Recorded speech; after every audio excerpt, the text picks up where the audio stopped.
Во вестите на М-нет телевизија ќе гледате: два нови пешачки мостови денес се поставија во општина Штип. Едниот е на локација наспроти основното општинско училиште Ванчо Преќе, а другиот кај пешачката патека во Ново село.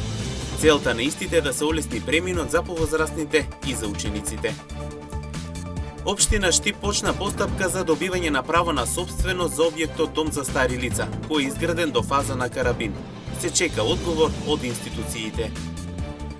Се поголема е бројката на децата кои имаат проблем со говорот. Логопедите апелираат на времени контроли со цел дечињата немаат последици со говорот понатаму. Жителите од село Кучица со над 500 килограми брашно ја поминуваат ледената зима.